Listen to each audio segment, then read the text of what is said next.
अस्सलाम वालेकुम viewers, welcome back to my YouTube channel. Viewers, federal government of Islamabad में GHQ यानी कि जनरल हेडक्वार्टर डिपार्टमेंट के अंदर एज अ सिविलियन की तकरीबन 120 से प्लस सीट्स का ऐलान किया गया है। लेकिन इन 120 सीट्स को भी अलग-अलग डिपार्टमेंट में डिवाइड किया गया है। व्यूअर्स, हमने सोचा कि अगर हम इस तमाम डिपार्टमेंट्स को एक ही वीडियो में कवर करने की कोशिश करेंगे तो आप में एक कंफ्यूजन पैदा हो जाएगी। आप इन तमाम पोस्टों को अच्छे तरीके से समझ नहीं सकेंगे, क्योंकि उसकी वजह यह है कि कुछ ऐसी पोस्ट हैं जिसमें एज का ज्यादा बताया गया है और कुछ ऐसी हैं जिसमें कम बताया गया है। किसी में आपकी टाइपिंग स्पीड मांगी गई है, किसी में आपकी नहीं मांगी गई, किसी में आपकी क्वालिफिकेशन का फर्क बताया गया है। लेकिन व्यूअर्स, हमने आप लोगों की आसानी के लिए इन तमाम पोस्ट को जिनमें ज्यादातर सीट्स अनाउंस हुई हैं, जिसका स्केल अच्छा है, हमने उस पर एक अलग-अलग से वीडियो बनाना शुरू किया है। आज की ये वीडियो स्पेशल तौर पर असिस्टेंट की जो सीट्स अनाउंस हुई हैं, जिसका स्केल 15 रखा गया है, उस पर बनाएंगे। तो व्यूअर्स, शर्त यह है कि अगर आप चाहते हैं कि आपके माइंड में कोई भी इसके किस्म जो सवालात पैदा होंगे बाद में वो ना हो, तो आपने इस वीडियो को स्किप नहीं करना, इसको एंड तक लाजमी देखना है। तो चलो व्यूअर्स, स्टार्ट करते हैं बगैर। व्यूअर्स, सबसे पहले जो इस इश्तिहार में सीट्स अनाउंस हुई हैं वो असिस्टेंट की हैं, जिसका स्केल जो है वो 15 स्केल रखा गया है। अगर हम व्यूअर्स इसमें आपकी क्वालिफिकेशन की बात करें तो आप ग्रेजुएट होना लाजमी है, आपकी ग्रेजुएशन होना लाजमी है, आप कंप्यूटर में लिटरेट हो। इसके अलावा व्यूअर्स, आपकी जो टाइपिंग स्पीड मांगी गई है वो बहुत थोड़ी है। आप यूं कह लें कि ये बिल्कुल ना होने के बराबर है। मतलब कि जिसको कंप्यूटर के बारे में थोड़ी सी भी इंफॉर्मेशन है तो वो भी इसकी टाइपिंग स्पीड को बड़ी आसानी से जो है ना वो क्लियर कर लेगा। इसमें कोई हाई लेवल से ऊपर की डिमांड नहीं की गई कि मतलब कि आप कंप्यूटर में बहुत ज्यादा एक्सपर्ट होने चाहिए तो तभी आप इस पर सिलेक्ट हो गए। नहीं व्यूअर्स, अगर आपको कंप्यूटर के हवाले से थोड़ी बहुत इंफॉर्मेशन है, आप हल्का फुल्का लिख सकते हैं, तो तब भी आप इस पर जो है ना आपके सिलेक्शन होने के बहुत ज्यादा चांसेस हैं। अब हम बात करते हैं कि इसमें अगर टाइपिंग स्पीड की मांगी डिमांड क्या की गई है। व्यूअर्स, इसमें जो टाइपिंग स्पीड की डिमांड की गई है वो तकरीबन इंग्लिश की टाइपिंग स्पीड 20 वर्ड्स इन पर मिनट्स के अंदर, यानी कि आपने 20 वर्ड्स लिखने हैं 1 मिनट के अंदर अंदर। तो व्यूअर्स, आप ये खुद देख लें कि इसमें कितनी जो कम डिमांड की गई है आपकी टाइपिंग स्पीड की। कोई 120 वर्ड्स का नहीं बताया गया, क्यों कोई 200 वर्ड्स का नहीं बताया गया, कोई 100 वर्ड्स का नहीं बताया गया। जस्ट 20 वर्ड्स इन पर मिनट्स के अंदर आपने टाइपिंग स्पीड की डिमांड आपसे की गई है। लेकिन व्यूअर्स, जब आपने इसका टेस्ट क्लियर कर लेना है, अभी इसके टेस्ट के हवाले से हम बात नहीं करेंगे, हम जस्ट ये बात कर रहे हैं कि जब आपने इसका टेस्ट क्लियर करना है तो आपको 6 वीक्स के लिए इनकी आईटी ट्रेनिंग कोर्स करवाया जाएगा। यानी कि वो अदारे करवाएगा जिसमें आपका एमएस वर्ड भी इंक्लूड किया जाएगा। यानी कि आपके ये रिटन टेस्ट क्लियर करने के बाद आपका आईटी कोर्स करवाया जाएगा, जिसकी ड्यूरेशन जो है वो 6 वीक्स होगी, जिसमें आपका एमएस ऑफिस भी इंक्लूड किया जाएगा। तो ये व्यूअर्स, हमने बात कर ली, आपके सामने हर चीज को खोल के बयान कर दिया। अब आपके माइंड में कोई बात नहीं होगी कि सर इसमें क्वालिफिकेशन क्या होगी, इसमें आपकी टाइपिंग स्पीड क्या मांगी जाएगी, किस तरह से होगा। अब हम व्यूअर्स बात करते हैं जो सबसे ज्यादा और मेन इशू उठाया जाता है आपकी एज के हवाले से। व्यूअर्स, इसमें आपको एज की इतनी ज्यादा रिलैक्सेशन दी गई है कि आप सोच भी नहीं सकते। वो स्टूडेंट्स जिनकी एज 18 से लेकर 33 साल तक है तो वो इस पर अप्लाई कर सकते हैं। लेकिन उनके साथ साथ उनको सबसे बड़ी खुशखबरी की बात यह दी जाती है कि उनको 5 साल की जर्नल रिलैक्सेशन भी दी जाएगी।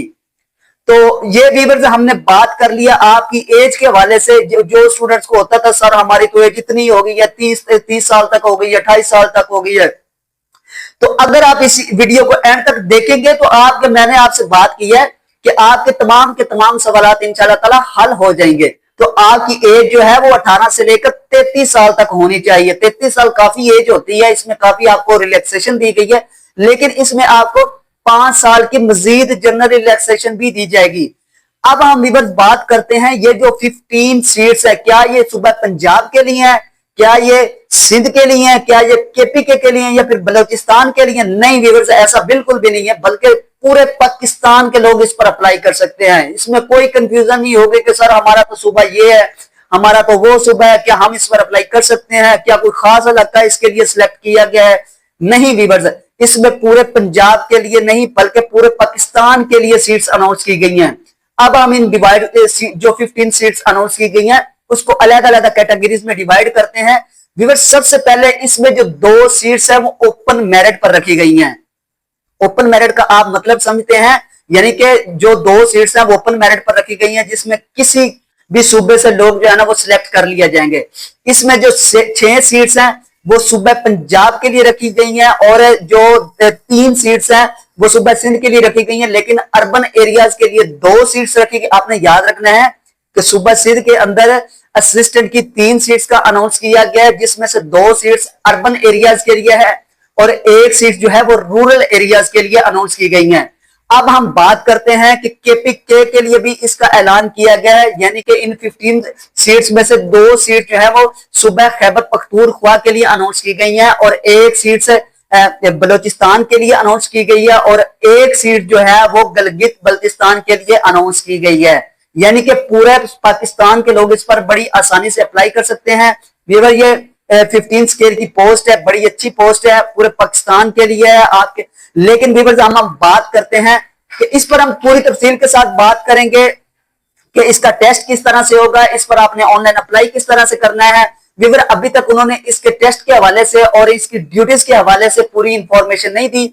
मैं उम्मीद करता हूं कि उसके हवाले से भी बहुत जल्द इसी चैनल पे पूरी तफसील के साथ वीडियो बना दूंगा, ताकि आपके माइंड में जो सवाल होते हैं ना, हमारा मकसद सिर्फ उन सवालात को हल करना है व्यूअर, और हमारा कोई मकसद नहीं है।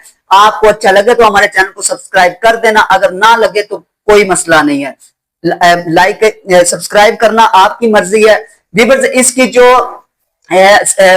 पोस्टिंग प्लेस होगी, चाहे आप केपीके के रहायशी हैं या फिर लाहौर के रहायशी हैं या फिर सिंध के रहायशी हैं, पंजाब के किसी एरिया के रहायशी हैं, तो आपकी जो पोस्टिंग प्लेस होगी वो सिर्फ फेडरल गवर्नमेंट के अंदर, यानी कि इस्लामाबाद में आपकी पोस्टिंग प्लेस होगी। रावलपिंडी में आपकी पोस्टिंग प्लेस हो सकती है। उन्हीं इलाकों में आपको पता है कि हर बंदे का ख्वाब होता है कि इस्लामाबाद में काम करने का, रावलपिंडी में काम करने का। तो आपकी जो पोस्टिंग प्लेस होगी, आपकी सिलेक्शन के बाद आपको वहां पर तैनात किया जाएगा। तो ये जितनी भी बातें हैं व्यूअर्स, जस्ट इस इश्तिहार में वो हमने पूरी तफसील के साथ आपको बता दी है। इसके अलावा इसमें कोई बात नहीं बताएगी। कोई होता है ना, कोई बात बताई जाए। रिटन टेस्ट के हवाले से मैंने आपको बताया है कि वो इस पर पूरी तफसील के साथ बाद में हम वीडियो में आपको बता देंगे, और इसकी जॉब किस तरह से होगी, ये कितने अरसे तक होगी, इसकी सैलरी क्या होगी, इस पर हम पूरी तफसील के साथ आपको वीडियो में बता देंगे। इंशाल्लाह नेक्स्ट वीडियो में वो भी बहुत जल्द अपलोड कर दी जाएगी। तो ये जितनी भी बातें हैं व्यूअर्स, इस असिस्टेंट के हवाले से हमने आपको पूरी तफसील के साथ बता दी है। इसके अलावा इसमें कोई ऐसा कोई मतलब कि जो है ना लॉजिकली फार्मूला नहीं बताया गया कि ये होना चाहिए वो होना चाहिए। आपके लिए बस इतना ही है। अब हम बात करते हैं कि आपने इस पर ऑनलाइन अप्लाई किस तरह से करना है। व्यूअर्स, आपने इनकी ऑफिशियल वेबसाइट पर विजिट करना है। विजिट करने के बाद आपके सामने एक पूरा फॉर्म जो है ना वो ओपन हो जाएगा, जिसमें आपका CNSE ऐड किया जाएगा। आपका डोमिसाइल के हवाले से, चाहे आप सिंध के हैं या पंजाब के हैं या केपीके के हैं, आपने अपने डोमिसाइल को इंटर करना है, अपने CNSE को इंटर करना है, आपने अपनी क्वालिफिकेशन को इंटर करना है। इसके अलावा कुछ और बुनियादी सवाल होते हैं, जैसे कि आपको पता है कि हर जॉब में पूछे जाते हैं, तो आपसे कुछ बुनियादी सवाल पूछे जाएंगे, आपने उनके जवाब देने हैं। उस पूरे फॉर्म को फिल करने के बाद अब कुछ स्टूडेंट्स को लगता है कि पता नहीं ये PPSC के थ्रू तो है नहीं या FPSC के थ्रू तो है नहीं, इनकी फीस क्या होगी। आपको मैं ये वाजह करता चलूं कि जो स्केल है 6 से लेकर 10 स्केल तक की पोस्ट है, उनकी जो सीट है वो 250 रखी गई है, यानी कि 250 रुपए उनकी फीस होगी। लेकिन जो स्केल 11 से लेकर 15 तक की सीट्स है, उनकी जो फीस है वो 350 रखी गई है, यानी कि 350 रुपए फीस उनकी रखी गई है।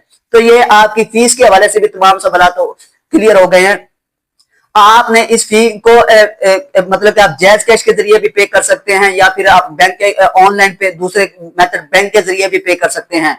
तो कोई मुश्किल नहीं है, आप बिस्मिल्लाह करें, इस पर अप्लाई करें, मेहनत करें, इंशाल्लाह ताला आप इस पर लाजमी सिलेक्ट हो जाएंगे। और मजीद इस तरह की अगर आपको ये वीडियो एंड पे मैं बात करता हूं, अगर ये आपको वीडियो अच्छी लगी है, आपको लगा है कि इससे मुझे कुछ इंफॉर्मेशन मिल गई है, आपके तमाम के तमाम सवाल क्लियर हो गए हैं, तो काइंडली अब हमारे साथ मोहब्बत का इजहार करें, हमें भी सपोर्ट करें, हम आपको सपोर्ट करते हैं।